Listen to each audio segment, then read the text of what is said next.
एखादी महापालिकेची इलेक्शन असावी अशा पद्धतीने या ठिकाणी गर्दी झालेली आहे, कसं वाटतं याकडे? नाही, लोकांत उत्साह आहे. लोक आमच्या म्हणजे लोकांना काही पूर्वीचे केलेल्या चुका वाटतात, त्यावेळेला दुरुस्त करू.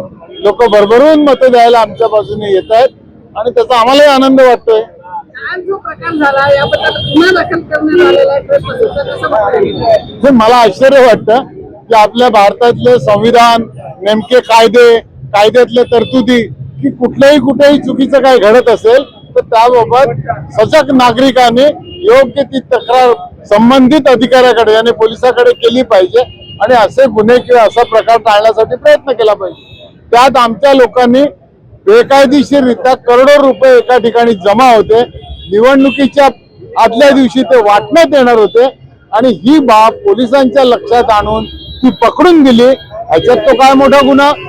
खरं म्हणजे ज्यांच्याकडे ती रक्कम मिळाली आहे, पोलिसांनी ती जमा केली आहे, पण कायद्याच्या दृष्टीने ती रफादफा करण्याचा प्रयत्न वाटतो त्याच्यात. कारण मूळ मुद्दाच सोडला. बेकायदेशीररित्या पैसे जमा करणं आणि निवडणुकीत वाटणं हे एक भ्रष्टाचारी काम आहे, तर ते बाजूलाच सोडलं आणि ज्यांनी हे लक्षात आणून दिलं त्याच्यावर गुन्हा दाखल करतायत. म्हणजे उलटा चोर कोतवाल को दाते अशी ही पद्धत झाली. लोकशाही राहणार आहे की नाही राहणार आहे? याच्यात घटनेला काही महत्व आहे की नाही? CRPC IPC ला काही महत्व राहणार आहे की नाही? आणि हे राबवणाऱ्या लोकांनी सुद्धा म्हणजे खास करून पोलीस मित्रांनी सुद्धा लक्षात घेतलं पाहिजे आणि त्यांच्या हातून काही चूक झाली असेल ती वेळीच दुरुस्त केली पाहिजे.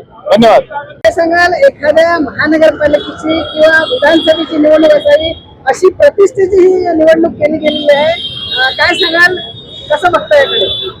ठाणे जिल्हा आणि पालघर जिल्हा या दोन्ही जिल्ह्यामुळे एक जिल्हा सहकारी बँक आहे, मध्यवर्ती बँक आहे, त्या बँकेचा निवडणूक होत आहे.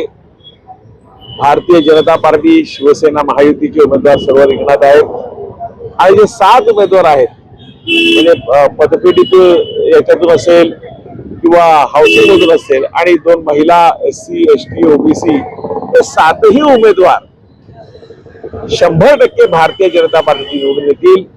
4 पहिले अगोदरच बिनविरोध निवडून आले, 4 आणि 4पेक्षा जास्त असतील आणि याचबरोबर सेवा सोसायटीच्या माध्यमातून भारतीय जनता पार्टीचे उमेदवार निवडून येतील आणि मोठ्या संख्याबळ या जिल्हा मध्यवर्ती बँकेमध्ये निश्चितपणे भारतीय जनता पार्टीचं होईल. आणि बँक जनतेच्या कल्याणासाठी ठाणे असेल, पालघर असेल, इथल्या गरीब कष्टकरी शेतकरी, शेतमजूर, त्या निर्णय सोसायट्या आहेत त्यांच्या विकासासाठी, प्रॉपर रिडेव्हलपमेंटसाठी, महिला बचत गटांना चांगलं लोन देण्यासाठी, उद्योगधंदे वाढवण्यासाठी ह्या बँकेच्या माध्यमातून मोठ्या प्रमाणात कर्ज पुरवठा करण्यात येईल आणि पारदर्शक बँक म्हणून बँक निश्चितपणे चालवली जाईल.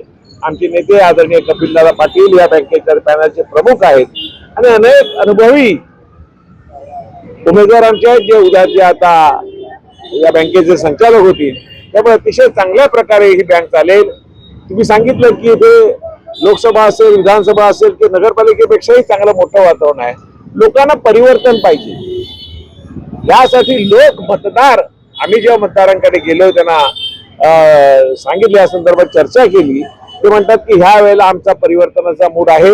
आम्ही निश्चितपणे भारतीय जनता पार्टी आणि युतीच्या क्षत्रिय निशाणी जी आहे ह्यालाच मत देऊन एक चांगलं परिवर्तन या बँकेमध्ये करणार, चांगली सत्ता, चांगल्या प्रकारे बँक चालवी म्हणून आम्ही निश्चितपणे आमच्या मतदाराचा कौल देणार.